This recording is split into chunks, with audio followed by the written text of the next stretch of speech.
أعوذ بالله من الشيطان الرجيم. الرحمن الرحيم. أما بعد، قال الله سبحانه وتعالى في كتابه: أعوذ بالله من الشيطان الرجيم، بسم الله الرحمن الرحيم. ومن أحسن قولا ممن دعا إلى الله وعمل صالحا وقال إنني من المسلمين. صدق الله مولانا العظيم. بھائی جو حضرات دور بیٹھے ہیں ان سے گزارش ہے کہ تھوڑا مجلس سے لگ کر بیٹھے.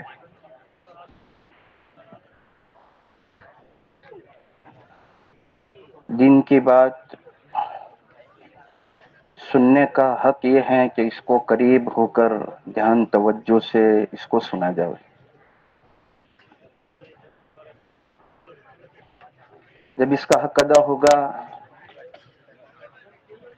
تو پھر اللہ کی طرف سے عمل کی توفیق ہوگی. وَيَسْتَمِعُونَ الْقَوْلَ فَيَتَّبِعُونَ أَحْسَنَهُ.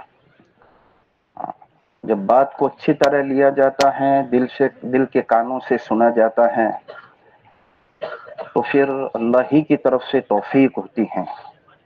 ایسے لوگوں کے لیے بشارت ہے کہ جو سنی ہوئی باتوں پر عمل کرتے ہیں، اس کی پیروی کرتے ہیں. باقی آواز تو دور بھی پہنچے گی.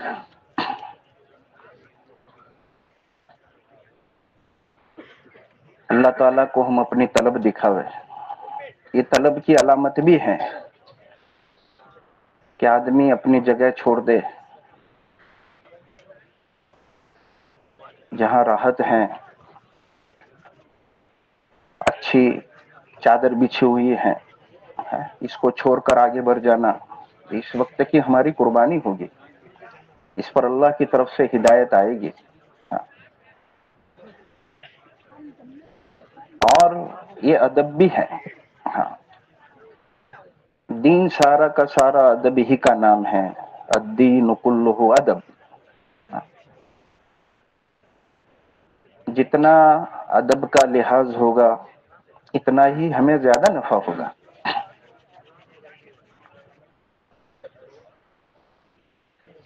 پھر سننے کے بارے میں ہمارے بڑے ہماری رہبری کرتے ہیں کہ اس کو کس نیت سے سنا جاوے. سننا برائے سننے کے لیے نہ ہو بلکہ ایک نیت بنا کر ہم بیٹھے کہ جو باتیں سنیں گے اس پر عمل کریں گے، عمل کرتے ہوئے دوسروں تک پہنچائیں گے. یہ مکمل نیت ہے.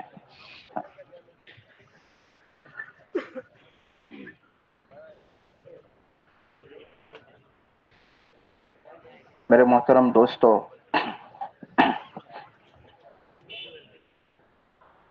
بارہا ہر مجلس میں ہم ان باتوں کو سنتے رہتے ہیں کہ اللہ سبحانہ و تعالیٰ نے ہمیں جو دنیا میں پیدا کیا ہے وہ ایسے ہی پھالتو بیکار بس پیدا نہیں کیا. افحسبتم انما خلقناکم عبثا وانکم الینا لا ترجعون. اللہ قرآن کریم میں فرماتے ہیں کہ تم کو ہم نے دنیا میں بیکار پیدا نہیں کیا، ہم دنیا میں نکمے نہیں آئے. اور ایسا نہیں ہے کہ ایک زندگی کے بعد جب موت آئے گی مر کر مٹی ہو جائیں گے، بلکہ اللہ ہی کی طرف ہمیں لوٹ کر جانا ہے. ثم الی ربکم ترجعون. یعنی ہمیں اور آپ کو اللہ تعالیٰ نے آخرت کے لیے بنایا ہے. ہم دنیا میں کیوں آئے بھائی؟ آخرت کے لیے آئے. اس دنیا میں رہتے ہوئے ہم اپنی آخرت کو یاد رکھیں، اپنی آخرت کو اچھی بناوے.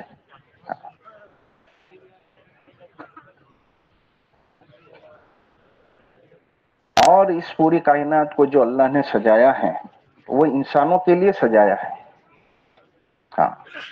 یہ ساری چیزیں جو کچھ ہمیں نظر آ رہی ہیں دنیا میں چھوٹی بڑی اور جو ہمیں نظر نہیں آ رہی ہیں، وہ ساری چیزیں اللہ تعالیٰ نے ہماری آپ کی خدمت کے لیے بنائی.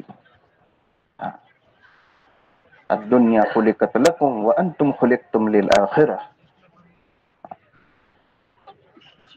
کہ اللہ نے دنیا کو تمہارے لیے بنایا ہے، انسانوں کے لیے بنایا ہے، لیکن انسان کو اللہ نے آخرت کے لیے بنایا ہے۔ کس کے لیے بنایا؟ آخرت کے لیے بنایا۔ آخرت اسی وقت یاد رہے گی جب ہم آخرت کے تذکرے آپس میں کریں گے اور آخرت کو سنیں گے تو آخرت مستحضر ہوگی۔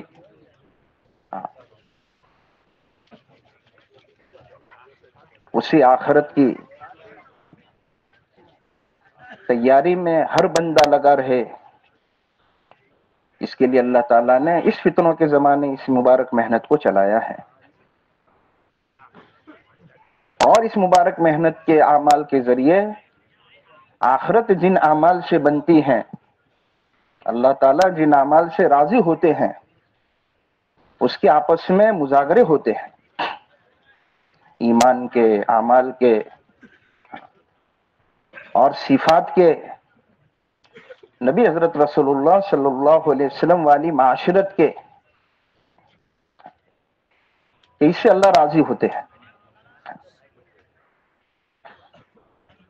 اس میں جو بنیادی چیز ہے دین میں وہ توحید ہے، رسالت ہے۔ جو بڑی دولت ہے اللہ تعالیٰ نے مفت میں بغیر مانگے اللہ تعالیٰ نے ہمیں اپنے ماننے والوں میں بنا دیا، ورنہ جس دن ہم پیدا ہوئے تھے دنیا میں ہزاروں لاکھوں بچے پیدا ہوئے تھے، ہاں ہزاروں بچے پیدا ہوئے ہوں گے، اور حدیث میں آتا ہے دنیا میں آنے والا ہر بچہ فطرت اسلام پر پیدا ہوتا ہے، لیکن ماں باپ کا جو مذہب ہوتا ہے اس مذہب کے مطابق وہ بچہ پرورش پاتا ہے تو وہ اسی مذہب کا ہو جاتا ہے۔ ہم اس بات پر اللہ کا شکر ادا کریں کہ اللہ تعالیٰ نے مسلمان کلمہ پڑھنے والی ماں کی گود میں اللہ تعالیٰ نے ہمیں ڈالا، ہماری پرورش ایک ایمان والی خاتون کی گود میں ہوئی، کتنی بڑی بات ہے۔ ورنہ اسی ایمان کو حاصل کرنے کے لیے بڑی بڑی قربانیاں دینی پڑی صحابہ کو، ہم کو یہ دولت مفت میں مل گئی، اس کے لیے کوئی جانی مالی قربانی دینا نہیں پڑی ہے۔ اور آج بھی اس ایمان کی دولت کو حاصل کرنے کے لیے اگر غیر مسلم کو ایمان میں مسلمان بننا پڑے، مسلمان بن کر اگر آ جاوے تو ان کے سامنے ساری گھاٹیاں ہیں جو صحابہ کے سامنے تھی، جو ہم اور آپ حکایت صحابہ میں پڑھتے ہیں۔ اس لیے اللہ کی طرف سے ایمان کی دولت ملی ہے، اس پر اللہ کی شکر گزاری کرے۔ کبھی اللہ تعالیٰ کی اس نعمت کو یاد کر کے 2 رکعت نماز پڑھ لے شکرانے کی کہ اللہ تو نے بڑی دولت دے دی ہے، یہ معمولی دولت نہیں ہے ایمان کی۔ اس دولت کا پتہ، اس ایمان کی قیمت تو ہمیں مرنے کے بعد چلے گی کہ کتنی بڑی یہ دولت ہے۔ اللہ کے خزانوں میں سب سے بڑی اگر کوئی دولت ہے تو دولت ایمان ہے، یہ چیز ہمارے آپ کے پاس ہے، اور یہ ایسی دولت ہے کہ اس میں ہمارا گھر کا چاہے کتنا ہی قریب ہو وہ اس میں شریک نہیں ہے، ہم پرسنل اس دولت کے مالک ہیں، نہ بیوی شریک، نہ ماں باپ شریک، نہ اولاد ہماری شریک ہیں اس دولت میں، پرسنل ہماری ذاتی دولت ہے۔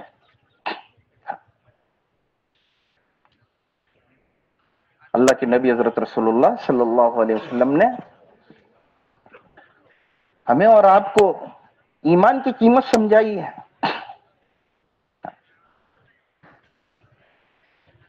یہ اتنی بڑی دولت ہے کہ ایک کمزور ایمان والا یا ایک کمزور ایمان والی، چاہے وہ شہر میں، دیہات میں، پہاڑوں میں، جنگلوں میں ہے، قیامت قائم نہیں ہو سکتی۔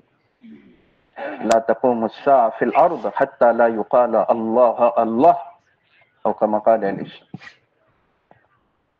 جس دن اللہ کا نام لینے والا دنیا میں نہیں ہے، کلمہ گو نہیں ہے، اس دن اس نظام کو دھرم برہم کر دیا جائے گا۔ یہ ہماری آپ کی قیمت ہے۔ ان تعلیم کے حلقوں میں بیٹھ کر، دین کے مجلسوں میں اپنے آپ کو بٹھا کر ہم اس کی قیمت کو معلوم کریں، ہمارا بھاؤ کیا ہے اللہ کے یہاں اس کو ہم معلوم کریں۔ جب قیمت ہمیں پتہ چلے گی کہ ایمان اتنا بڑا سرمایہ ہے، تو آدمی اس کی حفاظت کی فکر میں لگے گا۔ جیسے دنیا میں آدمی سونے کو ایک قیمتی چیز، ایک دولت سمجھتا ہے، پیسے کو ایک دولت سمجھتا ہے، ایک اچھی جگہ ہے تو اس کو ایک دولت سمجھتا ہے، تو وہ اس کی حفاظت کرتا ہے۔ کرتے ہیں کہ نہیں؟ ایسے پھر ہمیں اس ایمان کی حفاظت کی فکر لاحق ہوگی۔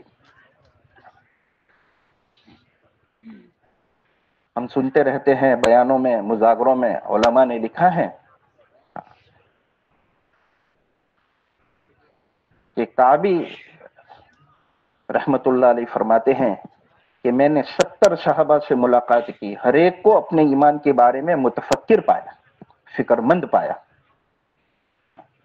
کیونکہ انہوں نے اس ایمان کی دولت کو دولت سمجھا تو اس کی حفاظت کر رہے تھے۔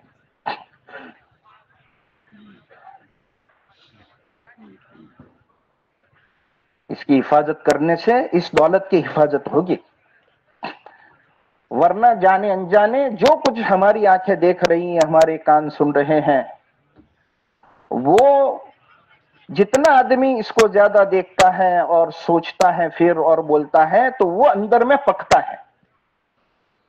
اللہ کے غیر کو کتنا دیکھ رہے ہیں اور کتنا سن رہے ہیں، اور پھر کتنا لوگوں کے سامنے اس کو بول رہے ہیں، تو اندر میں اللہ کا غیر آ رہا ہے۔ لا الہ الا اللہ کا مطلب ہی یہی ہے کہ آدمی ہر چیز کا انکار کرے کہ کسی سے کچھ نہیں، جو کچھ ہے وہ صرف ایک اللہ وحدہ لا شریک لہ سے ہے، وہ سب سے بڑا ہے، وہ بڑی طاقت والا ہے، بڑی قدرت والا ہے۔ ساری مخلوق مل کر، ساری کی ساری مخلوق مل کر، پوری دنیا کی ساری طاقتیں ایک طرف ہو جاوے اور کسی کو نفع پہنچانا چاہے اور اللہ نے چاہے تو وہ پہنچا نہیں سکتی۔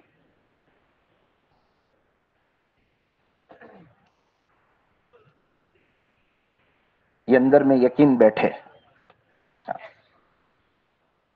ہماری اپنی نظر ان ساری چیزوں سے ہٹے اور ایک اللہ پر نظر جاوے، دل ہمارا ایک اللہ کی طرف لگ جاوے۔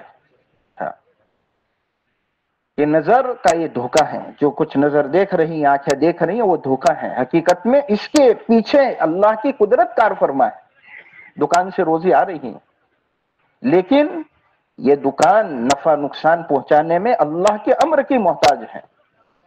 بہت سارے دکان کرتے ہیں، کسی کو نفع ملتا ہے، کسی کو نقصان ہو جاتا ہے۔ نفس دکان کے اندر نہ نفع ہے نہ نقصان ہے، بلکہ اللہ تعالیٰ جس کے بارے میں نفع چاہتے ہیں اس کو نفع ملتا ہے، جس کے بارے میں نقصان چاہتے ہیں نقصان ہوتا ہے۔ یہ چیز اندر میں پیدا کرے۔ اور محمد الرسول اللہ صلی اللہ علیہ وسلم کا مفہوم ہی ہے کہ آدمی دل سے یہ یقین کرے کہ میری دنیا آخرت کی سرخروئی، کامیابی، عزت وہ صرف اور صرف جناب رسول اللہ صلی اللہ علیہ وسلم والی جو ہے وہ زندگی میں ہے، نبی والے طریقے پر ہے، اس کے علاوہ میں دنیا میں کامیاب نہیں ہو سکتا۔ چاہے راحت و آرام کے، عزت کے کتنے ہی بڑے بڑے نقشے ہمارے پاس ہو، لیکن یہ اسی وقت ہوگا جب لا الہ الا اللہ وہ اندر میں جائے گا، دل میں جائے گا، جہاں اس کے رہنے کی جگہ ہے۔ الایمان ما وقر فی القلب، کہ ایمان تو وہ دل میں رہتا ہے، اس کی جگہ دل میں ہے۔ وصدقہ العمل، پھر باڈی سے محمد الرسول اللہ صلی اللہ علیہ وسلم ظاہر ہوگا۔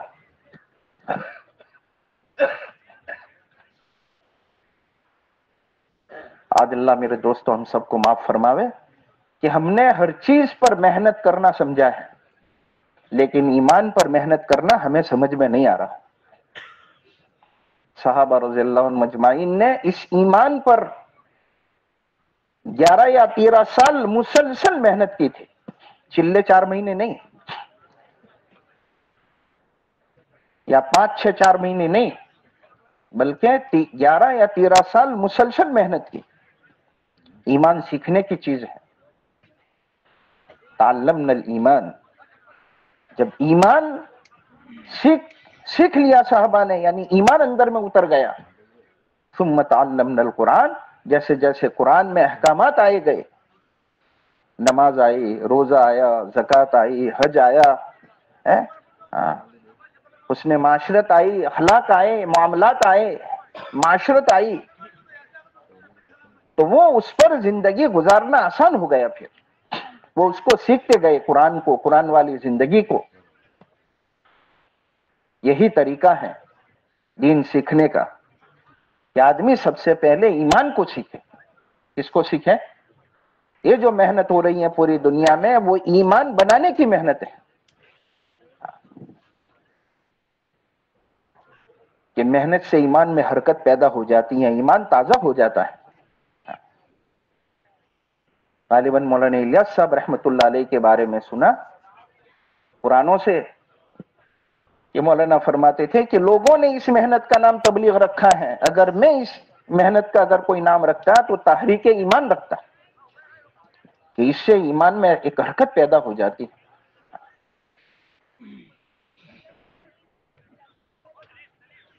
جب ایمان کے اندر حرکت پیدا ہوتی ہے تو پھر عمل کرنا آسان ہو جاتا ہے۔ ایمان کے بننے پر عمل کرنا، عمل کا مدار ہے، عمل کرنا آسان ہوتا ہے، کہ وہی چیز وہ اندر کی طاقت اس کو مجبور کرتی ہیں اللہ کے حکم کو پورا کرنے کے لیے، اور حضور اکرم صلی اللہ علیہ وسلم کے طریقے پر عمل کو کرنے کے لیے وہ اندر کی ایک طاقت کی ضرورت ہے۔ وہ آج ہماری کمزور ہو گئی ہے، اس کو تعلیم کے حلقوں میں اپنے آپ کو محتاج بنا کر ایمان کیا ہے، آخرت کیا ہے، اس کو سننا پڑے گا، کیونکہ آخرت بھی ایمان کا حصہ ہے۔ مغیبات جو کچھ ہیں، مرنے کے بعد کی جو زندگی ہے، موت ہے، قبر ہے، عالم برزخ ہے، پلصراط ہے، میدان محشر ہے، اللہ کے سامنے کی پیشی ہے،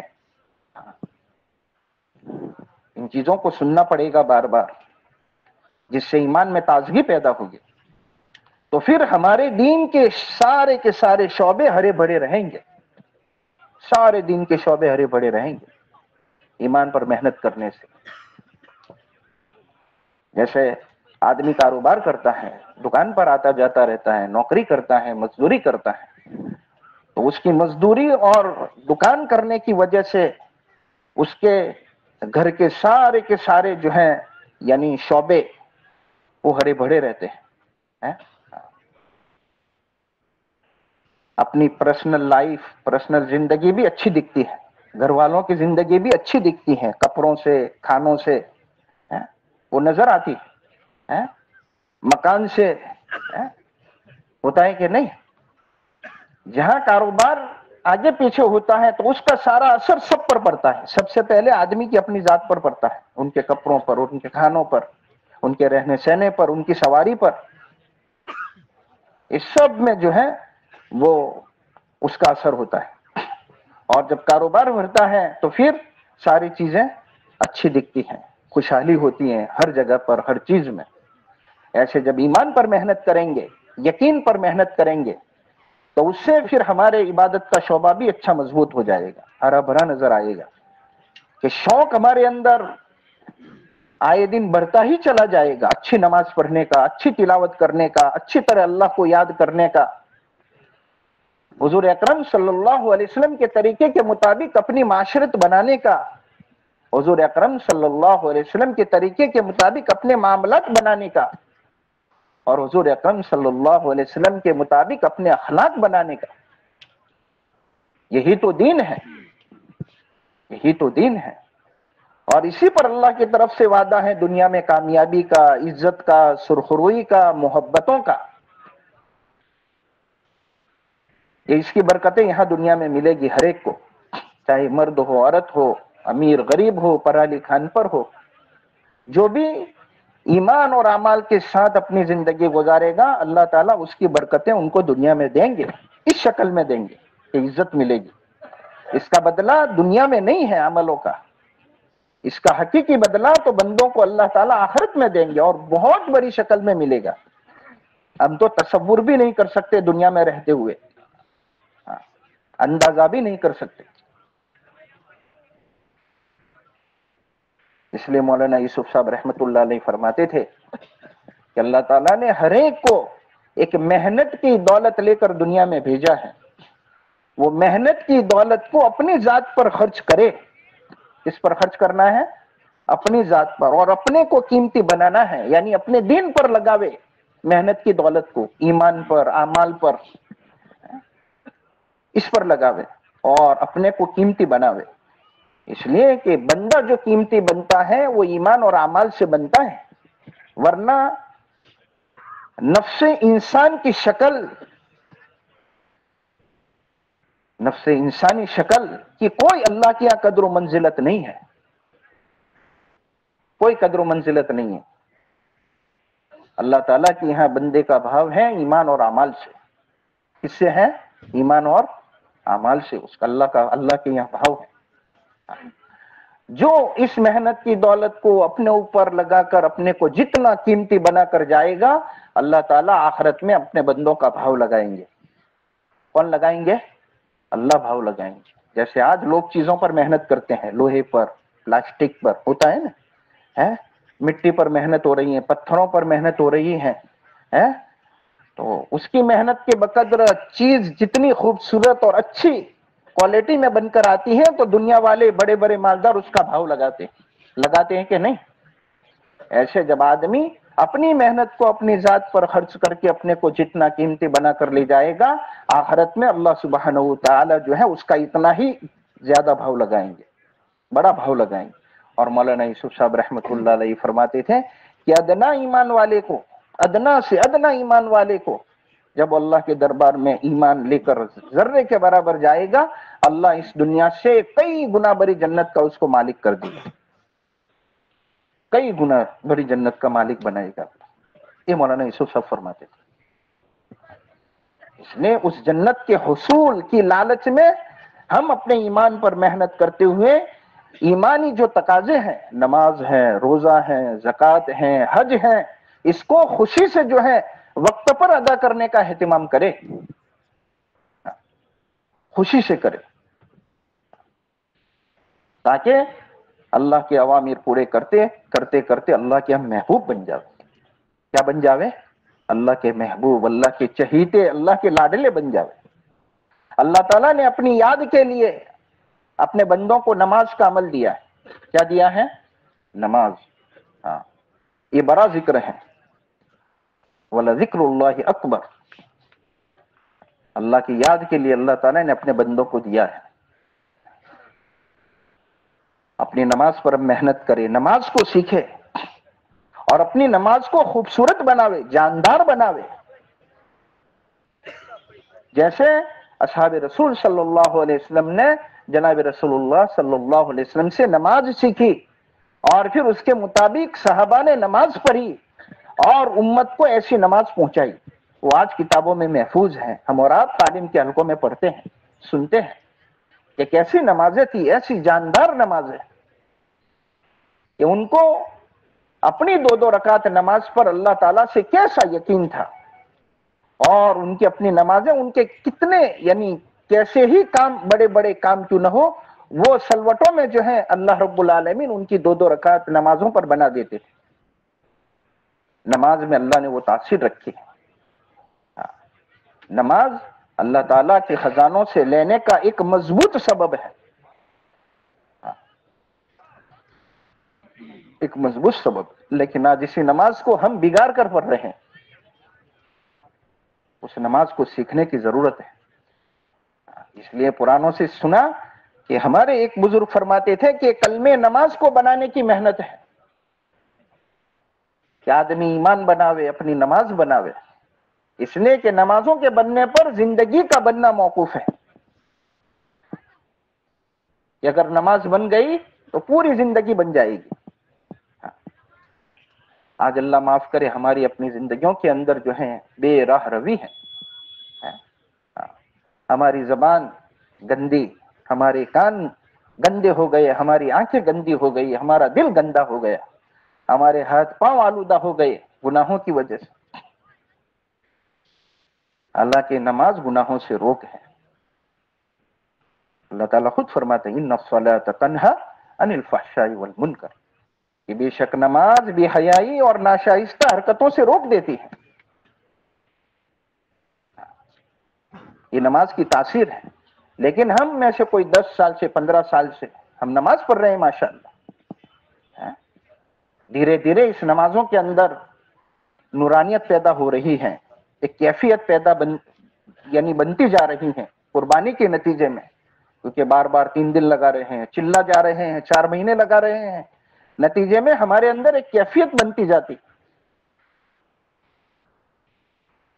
اور ہمارا اور آپ کا یقین اسباب سے نکل کر اعمال کی طرف آ رہا ہے. اللہ کا شکر ہے کسی نہ کسی درجے میں. حالانکہ وہ ہماری منزل نہیں ہے، ہمیں موت تک ایمان اور نماز پر محنت کرنا ہے تاکہ جیسے صحابہ رضی اللہ عنہ مجمعین نے نماز پڑھی اس طرح ہماری نماز ہو جاوے. کیونکہ صحابہ کی نماز حضور اکرم صلی اللہ علیہ وسلم جیسی نماز تھی. نماز میں ہمارا دھیان رہے، دل سے اللہ کی طرف متوجہ ہو کر اللہ کی اس بڑی بندگی کو کرے، اور پھر نماز کے بعد ہر وقت میں ہر جگہ اللہ حاضر ناظر رہے. اس کے لیے مزید اللہ تعالیٰ نے حضور اکرم صلی اللہ علیہ وسلم کے واسطے سے ہمیں اعمال دیے. تلاوت قرآن. یہ نماز کے بعد باہر جو ہے غفلت ہو جاتی ہے، آدمی جھوٹ بول لیتا ہے، آدمی دھوکہ دے دیتا ہے، آدمی غلط سن لیتا ہے. یہ ساری غفلتیں ہیں. اس غفلت کو دور کرنے کے لیے اللہ کی یاد ہے، تلاوت قرآن ہے، یہ ذکر ہے. سب سے افضل ذکر تلاوت قرآن ہے. یہ اللہ کا کلام ہے. اللہ تعالیٰ نے اس میں ہمارے زندگی کا ایک دستور بیان کیا ہے. اللہ ہم سب کو معاف فرماوے، ہم قرآن کو سمجھتے نہیں ہیں. کوشش کریں ہم علماء کی صحبت میں بیٹھے اور قرآن ہمارے متعلق کیا کہہ رہا ہے، اللہ کی منشا ہمارے بارے میں کیا ہے، جناب رسول اللہ صلی اللہ علیہ وسلم کی منشا ہمارے بارے میں کیا ہے، اس کو تعلیم کے حلقوں میں سنے، گھنٹوں پر اپنے آپ کو محتاج بناوے.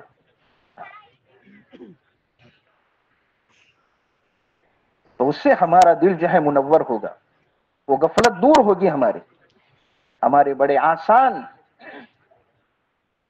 جو ہر ایک کے لیے اللہ کو یاد کرنا آسان ہو جاوے، بلکہ خود اللہ سبحانہ و تعالیٰ نے جناب رسول اللہ صلی اللہ علیہ وسلم کے ذریعے ایسے معمولی کلمات دیے ہیں جس سے بندہ ہر ایک پڑھا لکھا ان پر اللہ کو یاد کر سکے. سبحان اللہ والحمد للہ ولا الہ الا اللہ واللہ اکبر. کتنے معمولی کلمات ہیں. 100 مرتبہ صبح شام اس کو پڑھا کرے تاکہ اس سے ہمارے دل کی غفلت دور ہو، اللہ کی محبت میں اضافہ ہو. ان چیزوں سے اللہ کی محبت پیدا ہوتی ہے.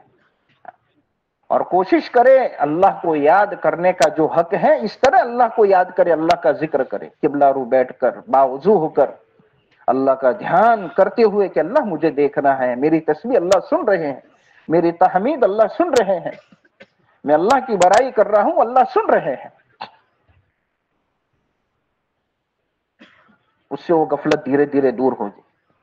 روزانہ 100 مرتبہ درود پاک ہیں جو ہم نماز میں پڑھتے ہیں، بہترین درود ہیں. وہ خود اللہ تعالیٰ نے پڑھا ہے ہمارے نبی علیہ السلام پر درود ابراہیم.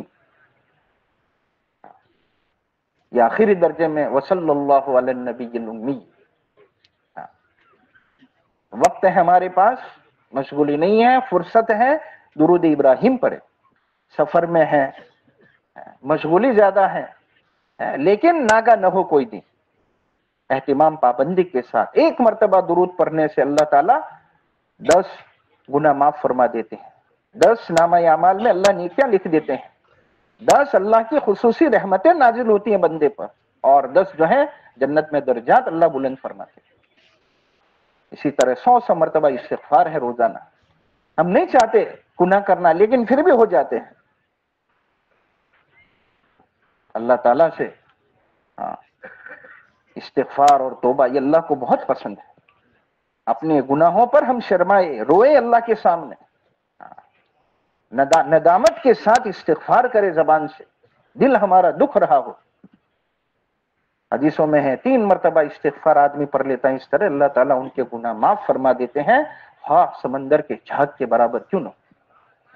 اللہ رحیم ہے، کریم ہے اپنے بندوں پر، باوجود ہماری نافرمانیوں کے، حکم عدولیوں کے، اللہ تعالیٰ اپنے بندوں کو یعنی معاف کرنے کے لیے انتظار میں رہتے ہیں کہ بس بندہ میرے سامنے ہاتھ اٹھاوے، توبہ کے لیے استغفار کرے اور میری رحمت جوش میں آ جاوے، ان کی مغفرت کرے، ہر وقت انتظار میں رہتے ہیں۔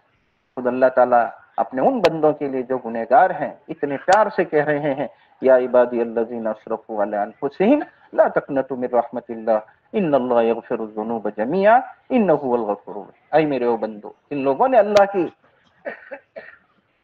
جن لوگوں نے اپنی ذاتوں پر ظلم کر رکھا ہے، گناہ کر کے، نافرمانی کر کے، اللہ کے احکامات چھوڑ کر، وہ اللہ کی رحمت سے نا امید نہ ہو جاتے کہ اللہ تعالیٰ تمہارے سب کے سب گناہ معاف فرما دیں گے۔ اور اللہ تعالیٰ بڑے بخشنے والے، رحم کرنے والے ہیں۔ اللہ تعالیٰ سے پر امید رہے، اپنی پچھلی زندگی پر توبہ کرے، آئندہ زندگی کو دینی بنانے کا عزم ارادہ کرے اور فی الفور گناہوں کو چھوڑ دے۔ آگے اللہ تعالیٰ صراط مستقیم پر ہمیں جمائیں گے، دین پر اور اعمال پر اللہ تعالیٰ ہمیں استقامت دیں گے، جس سے ہماری آخرت بنے گی، ہماری دنیا اچھی ہو جائے گی۔ اسی طرح روزانہ تلاوت قرآن، اللہ تعالیٰ نے اپنی کتاب پڑھنا ہمیں سکھایا ہے، تو روزانہ کسی نہ کسی درجے میں، ہمارے بڑے فرماتے ہیں جو ناظرہ اچھی طرح پڑھنا جانتے ہیں، اللہ نے اپنی کتاب پڑھنا سکھایا، 1 پارہ روزانہ تلاوت کرے۔ زیادہ ہم یعنی اچھی طرح نہیں پڑھ سکتے، قرآن سیکھے ہوئے نہیں ہیں تو اس کو سیکھیں، یہ اپنے ذہنوں سے بات نکال دیں کہ بچپن میں قرآن سیکھا جا سکتا ہے، بڑی عمر میں بھی قرآن سیکھا جا سکتا ہے، اس کی مدت موت تک ہے۔ قرآن کو سیکھے، اس کے الفاظ کو اچھی طرح سیکھے۔ آخری درجے میں نماز میں جتنا قرآن پڑھنا فرض ہے وہ قرآن ہم سیکھیں، اپنی اولادوں کو سکھائے، اپنے گھر میں کم سے کم اتنا قرآن ہر ایک جو ہے وہ پڑھنا سیکھ لے، جس سے ہماری نماز جو ہے صحیح ہو جائے۔ سورہ فاتحہ ہیں، 4 سورتیں ہیں، سیکھنے سکھانے کا ماحول قائم کرے اپنے گھروں میں۔ یہ ساری چیزیں ذکر میں داخل ہیں۔ جب اس طرح ہمارا اہتمام ہوگا تلاوت قرآن اور تسبیحات کا، تو پھر باہر غفلت نہیں ہوگی، پھر کسی وقت بھی نبی حضرت رسول اللہ صلی اللہ علیہ وسلم کی سنت ہم سے نہیں چھوٹے گی۔ کھانے بیٹھیں گے فوراً بسم اللہ پڑھ کر کھانا کھائیں گے۔ آج ہم جانتے ہیں کہ بسم اللہ پڑھ کر کھانا کھانا، لیکن جیسے دسترخوان پر بیٹھتے ہیں بھول جاتے ہیں، شیطان بھلا دیتے ہیں، کیونکہ غفلت ہے۔ گھر میں داخل ہوتے ہیں کئی مرتبہ، گھر سے نکلتے ہیں کئی مرتبہ۔ اگر حضور اکرم صلی اللہ علیہ وسلم نے جو طریقہ تعلیم فرمایا ہے اس کے مطابق اگر بسم اللہ توکلت علی اللہ لا حول ولا قوت الا باللہ پڑھ کر اگر نکلے تو ایک سنت پر عمل ہوگا، اس کی برکتیں ملے گی، وہ نامراد نہیں ہوتا ایسا بندہ۔ اور خصوصاً ایسے زمانے میں جب نبی علیہ الصلوۃ والسلام کی سنتوں کو لوگ ہلکا سمجھ رہے ہو، نظر انداز کر رہے ہو، معمولی سمجھ رہے ہو، ایسے زمانے میں اگر کوئی اس کا اہتمام کرے، پابندی کرے، تو 100 شہیدوں کا اجر رکھتا ہے۔ من تمسک بسنتی عند فساد امتی فلہ اجر 100 شہید، او کما قال علیہ السلام۔ ہمارے نبی حضرت رسول اللہ صلی اللہ علیہ وسلم نے ہر موقع کی ہماری رہبری فرمائی، اپنی حاجت کیسے پوری کریں گے، کاروبار کیسے کریں گے۔ ہمارے نبی علیہ الصلوۃ والسلام کی معاشرت میں ہر اچھا کام بسم اللہ پڑھ کر شروع کرنا، یہ سنت میں سے، لیکن وہ دھیان نہیں ہوتا۔ ہر اچھا کام سیدھے ہاتھ سے شروع کرنا، داہنی طرف سے شروع کرنا، یہ سنت میں سے۔ یہ معاشرت کی سنت ہے، اس کو بھی سیکھیں، نماز کی سنتیں سیکھیں، اکیاون سنتیں ہیں نماز کی، سب سے پہلے اسی کو سیکھیں۔ نماز میں قیام نبی علیہ السلام کیسے کرتے تھے، کیسے کھڑے رہتے تھے، رکوع کیسے کرتے تھے، قرات کیسے پڑھتے تھے، کون سی پڑھتے تھے، سجدہ کیسا کرتے تھے، یہ چیزیں سیکھنے کو ملے گی اللہ کے راستے میں۔ جب ہم 4 مہینے جائیں گے تو یہ چیزیں سیکھنے کو ملے گی، ہماری نماز جناب رسول اللہ صلی اللہ علیہ وسلم کی نماز کے مشابہ ہو جائے گی، پھر پوری زندگی حضور اکرم صلی اللہ علیہ وسلم کے مشابہ ہو جائے گی نماز کے بننے پر۔ اور بشارت نبی علیہ السلام نے سنائی ہے، من تشبہ بقوم فہو منہ، کہ جو جس کی مشابہت کرے گا آخرت میں اسی کے ساتھ ہوگا۔ اللہ تعالیٰ ہمیں نبی علیہ السلام کے ساتھ کر دیں گے، اور حضور اکرم صلی اللہ علیہ وسلم والی زندگی گزارنے سے اللہ کی محبت ملتی ہے، جو ہماری اصل زندگی کا مقصد ہے۔ حضور اکرم صلی اللہ علیہ وسلم کی محبت ملے گی، کیونکہ اللہ تعالیٰ کی محبت یہ حضور اکرم صلی اللہ علیہ وسلم والی زندگی کے پر موقوف ہے۔ حضور اکرم صلی اللہ علیہ وسلم والی زندگی چھوڑ کر کوئی اللہ کی محبت حاصل نہیں کر سکتا۔ خود اللہ تعالیٰ فرماتے ہیں نبی علیہ السلام کی، نبی حضرت رسول اللہ صلی اللہ علیہ وسلم سے کہ نبی جی آپ لوگوں کو کہہ دے، قل ان کنتم تحبون اللہ فاتبعونی یحببکم اللہ، کہ اگر تم اللہ تعالیٰ سے محبت کرنا چاہتے ہو تو میری اتباع کرو، اللہ تعالیٰ تم سے محبت کرے گا۔ اور نبی حضرت رسول اللہ صلی اللہ علیہ وسلم نے فرمایا من احب سنتی فقد احبنی ومن احبنی کان معی فی الجنہ، او کما قال علیہ السلام، کہ جس نے میرے طریقوں سے محبت کی اس نے میری ذات سے محبت کی، نبی علیہ السلام فرما رہے، اور جس نے میری ذات سے محبت کی وہ میرے ساتھ جنت میں جائے گا۔ ہم سب چاہتے ہیں حضور اکرم صلی اللہ علیہ وسلم کے ساتھ جنت میں چلے جاؤ سلامتی کے ساتھ، تو یہ موٹے موٹے اعمال ہیں۔ ایک حدیث میں نبی علیہ السلام نے جنت میں جانے کی بشارت موٹے موٹے اعمال پر سنائی ہے، آپس میں سلام پھیلانا، یہ ہمارے نبی علیہ السلام کی سنت ہے، معاشرت کی سنت ہے، آپس میں سلام کو پھیلاؤ، ہر ایک کو، جس کو پہچانے اس کو بھی، جس کو نہ پہچانے اس کو بھی۔ آج اس کا رواج ہمارے اندر سے ختم ہوتا جا رہا ہے، جس سے جان پہچان ہوتی ہے اسی کو سلام ہوتی ہے۔ افشوا السلام بینکم، افشوا السلام بینکم واطعموا الطعام، لوگوں کو کھانا کھلاؤ، ہم کچھ کھا رہے ہو کسی کو کھانے میں شریک کر دیں۔ وصلوا الارحام، اور رشتہ داریوں کو جوڑو، قطع رحمی نہ کرو۔ آج تو ماں باپ اولاد سے اور اولاد ماں باپ سے کٹی ہوئی ہے، رشتے ٹوٹے ہوئے ہیں، جس کی وجہ سے ہماری زندگیاں تنگ ہو گئی ہیں۔ وصلوا والناس نیام، اور ایسے وقت میں نماز پڑھو جس وقت لوگ سو رہے ہو، یعنی تہجد پڑھو۔ کیا اللہ تعالیٰ پہلے آسمان پر آ جاتے اور اللہ تعالیٰ کی طرف سے اعلانات ہوتے ہیں، ہے کوئی مغفرت چاہنے والا ہم اس کی مغفرت کریں، ہے کوئی ہدایت مانگنے والا ہم ان کو ہدایت دیں۔ اللہ تعالیٰ سے ہم عافیت، ہدایت، مغفرت مانگتے رہے، اس وقت میں اٹھ کر اللہ کے سامنے روئے۔ تو نبی علیہ السلام نے ان موٹے موٹے اعمال پر، حالانکہ اس میں 1 روپیہ ہمارا خرچ نہیں ہوتا، اور نبی علیہ السلام نے فرمایا کہ ایسا مسلمان جو ان چیزوں کا اہتمام کرتا ہے کہ وہ سلامتی کے ساتھ جنت میں داخل ہو جائے گا۔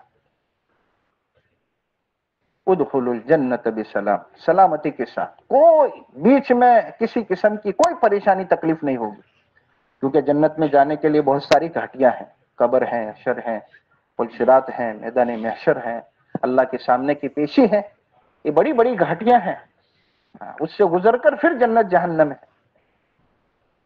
تو اس کے لیے بھی یہ حضور اکرم صلی اللہ علیہ وسلم والے یہ اعمال ہیں، اس کو اپنی زندگی کا ایک حصہ بناوے ہم، جیسے بہت ساری چیزوں کو ہم نے اپنی زندگی کے اندر داخل کیا ہوا ہے۔ انشاءاللہ امید ہے اللہ سبحانہ و تعالی ان اعمال کی برکت سے سب سے پہلے ہماری یہ مختصر زندگی اللہ اچھی کر دیں گے، آپس میں محبت اللہ تعالیٰ دیں گے، وہ ساری رنجشیں جو ہے نا آپس میں، خاندانوں میں، رشتہ داریوں میں، ماں باپ اولاد میں ہے، اور شوہر اور بیوی کے اندر ہے، قریبی دور کے رشتہ داروں میں، وہ ساری اندر کی یعنی عداوتیں دشمنیاں اللہ تعالیٰ ختم کر دیں گے اعمال کی برکت سے۔ ایمان اور اعمال پر ہی محبتیں آتی ہیں، پیسوں سے اور دوسری چیزوں سے، کہ ایک باپ اپنی اولاد کو زیادہ پیسے دے کر ہے، اچھا کاروبار ان کو دے کر وہ محبتیں نہیں لے سکتے، بلکہ ایمان اور اعمال ان کو سکھانے سے، وہ ان کی زندگی میں پیدا کرنے سے یہ محبتیں مل سکتی ہیں۔ ان الذین آمنوا وعملوا الصالحات سیجعل لهم الرحمن ودا، اللہ فرما رہے ہیں کہ ایمان اور اعمال صالحات، اچھے اعمال، اس کی وجہ سے سات آسمان سے محبت آتی ہے اور قلوب میں اللہ تعالیٰ بھر دیتے ہیں۔ جب محبتیں آپس میں ہوتی ہیں تو بڑے سے بڑا کام بھی آسان ہو جاتا ہے، کیونکہ ایک دوسرے کا تعاون ہوتا ہے، آپس میں ایک دوسرے کے مددگار بنتے ہیں، تو بڑے سے بڑا کام بھی ہلکا ہو جاتا ہے، بڑی سے بڑی تکلیف بھی آتی ہے ہلکی ہو جاتی ہے۔ اور اگر آپس میں دل ٹوٹے ہوئے ہیں، ایمان اور اعمال زندگیوں میں نہ ہونے کی وجہ سے، تو قلوب تو اللہ کے قبضے میں ہے، اللہ تعالیٰ ہر ایک کو ناراض کر دیتے ہیں، کیونکہ ہم نے اللہ کو ناراض کیا ہے اوامر چھوڑ کر، حضور اکرم صلی اللہ علیہ وسلم والی زندگی کو چھوڑ کر، تو پھر اللہ تعالیٰ بھی وہ ناراض کر دیتے ہیں۔ نتیجے میں چھوٹا کام بھی بہت بھاری معلوم ہوتا ہے، کیونکہ آپس میں تعاون نہیں ہے، ایک دوسرے کا محبتیں نہیں ہیں۔ اس لیے میرے دوستو، اس مبارک زندگی کو سیکھنے سمجھنے کے لیے اللہ سبحانہ و تعالیٰ نے ہمیں یہاں پہنچایا ہے۔ یہ آنے والا مجمع، یہ خوش نصیب مجمع ہے، اللہ تعالیٰ نے اس کو سب سے پہلے یہاں پہنچایا ہے۔ یہ سبقت کرنے والا مجمع ہے، آگے بڑھنے والا مجمع ہے۔ آگے بڑھنے والے ہمیشہ آگے ہی رہتے ہیں، وہ پیچھے نہیں ہوتے۔ اس لیے جب اللہ نے پہنچایا ہے تو ہم یہاں پر اعمال کے ساتھ، ذکر تلاوت کے ساتھ اور ایک دوسرے کے حقوق ادا کرتے ہوئے اگر رہیں گے تو بعد میں آنے والا مجمع وہ چیزیں ہم سے لے کر جائے گا، ہمارا اپنا اثر ہوگا۔ ہم اچھی اچھی نیتیں بنا کر یہاں یعنی اعمال دعوت میں مشغول ہو جاوے، ایک دوسرے کو سمجھانے میں، افہام و تفہیم میں، تعلیم کے حلقے لگیں گے، اور اس کے ساتھ جو ہے یعنی ہم اپنے انفرادی ہمارے معمولات ہیں، اس کا ایک ماحول یہاں پر ہم قائم کریں تاکہ آنے والا جو نیا مجمع ہے وہ متاثر ہو کر جاوے، یہاں سے کچھ اسلامی زندگی لے کر یہاں سے جاوے۔ ایسا نہ ہو کہ بیان ہو رہا ہو اور ہم ادھر ادھر باہر چل پھر رہے ہو۔ اجتماع میں آنے کا مقصد جو ہے یہ ہے کہ آدمی ہر مجلس میں اپنے آپ کو محتاج بنا کر جوڑنا نہ پڑے ہمیں۔ یہ تو خود یہ جو پہلے آنے والا مجمع ہے وہ تو خود دوسروں کو جوڑنے والا مجمع ہے، تو ہم خود جڑ جاوے اور دوسروں کو پیار محبت کے ساتھ ہمدردی سے، خیرخواہی میں ان کو جوڑنے کی کوشش کریں۔ تشکیل کے موقع پر ان کے یعنی سر پر ہاتھ رکھے، کندھے پر ہاتھ رکھے، کیونکہ دین کی بات سننے سے قلوب نرم ہو جاتے ہیں۔ تھوڑا سا ہم ہمت افزائی ان کی کر دیتے ہیں، ساتھ ہی کھڑے ہو کر نام لکھا دیتے ہیں۔ 5-7 منٹ کی ہماری آپ کی جو ہے ان کی ہمت افزائی، وہ ان کے 4 مہینے لگا کر ان کی پوری زندگی کو بدل دے گی۔ یہ سارا ہمارے کھاتے میں آئے گا۔ حدیث میں ہے الدال علی الخیر کفاعلہ، کہ نیکی کی طرف رہبری کرنے والا عمل کرنے والے جیسا ہے، کہ بڑی ہم آخرت اپنی کما سکتے ہیں۔ اس لیے نئے نئے ساتھیوں کو ہم قریب کریں، جس کو ہم جانتے ہیں۔ ہماری زونوں کی جماعتیں بھی دیہاتوں میں محنت کر کے آئی ہیں، جو نئے ساتھی دیہاتوں سے آئے ہیں ان کو ہمارے ساتھ رکھے، ہمارے ساتھ کھانے میں ان کو لے کر ساتھ میں جاوے، ان کا اکرام کرے، ان کو محبت دے، ان کو قریب رکھے اور ان اعمال دعوت سے ان کو گزارے۔ کیونکہ دیہاتوں میں عام طور پر وہ اسلامی معاشرت جو ہے سال گزر جاتے ہیں، ان کے سامنے نہیں ہوتی۔ یہاں 3 دن ان اعمال سے گزریں گے انشاءاللہ، دل کی کیفیت ایک اندر میں بن کر اور وہ کچھ یہاں سے لے کر جائیں گے، پھر اپنے اپنے مسجدوں کو آباد کرنے والے بنیں گے، اور وہ اعمال میں، ذکر میں، تلاوت میں، دعاؤں میں اور ایک دوسرے کی ہمدردی میں گھر گھر جا کر لوگوں کو مسجد والا بنانے کی فکر کریں گے۔ اس کے لیے یہ ہمارے ذمہ ہے، جو آنے والا پہلا مجمع ہے اس کے ذمہ ہے۔ ہم جو ہے اپنی ضروریات سے اذان سے پہلے فارغ ہو جاوے، صفوں میں آ کر دعاؤں میں، ذکر میں، تلاوت میں، اعمال میں لگ جاؤ.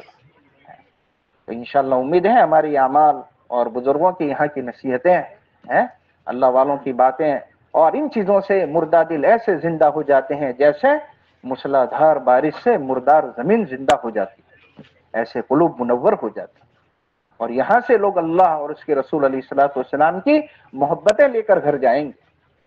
اس لیے ہم سب نیت کریں انشاءاللہ، ایک تو یکسوئی سے رہیں گے، ہمارا آنا جانا نہ ہو. جو یہاں گاؤں والے ہیں وہ بھی دور سے آئے ہیں، وہ تو رہیں گے ہی، باقی یہاں اس گاؤں والے بھی یکسوئی سے یہیں رہے، اپنا بستر یعنی منگوا لیں اگر نہیں لائے ہیں، اور یہیں رات کو قیام کریں. اللہ کے راستے میں ایک رات گزارنا گویا جنت میں رات گزارنا ہے، معمولی بات نہیں ہے. اور رات کو جلدی آرام کر لے، صبح جلدی اٹھے، اللہ تعالیٰ سے روئے دھوئے کہ اللہ تعالیٰ اس اجتماع کو خصوصاً ہمارے اپنے اس علاقے اور عموماً پورے عالم میں ہدایت کو عام اور تام ہونے کا اللہ ذریعہ بنا دے. مانگیں گے انشاءاللہ. اللہ تعالیٰ کہنے سننے سے زیادہ عمل کی توفیق عطا فرماوے. ہماری جن کی تسبیحات باقی وہ تسبیحات پوری کر لے، جن کا وضو نہیں ہے وہ اپنے وضو وغیرہ سے فارغ ہو جاوے. اس کے بعد انشاءاللہ مغرب کے بعد جو ہے وہ ایمان اعمال کی بات ہوگی. اس وقت ہم خود محتاج بن کر سنتوں کے بعد جو ہے تخت کے قریب آ کر بیٹھ جاوے. سبحان اللہ الحمد سبحانک اللہم و بحمدک نشہد ان لا الہ الا انت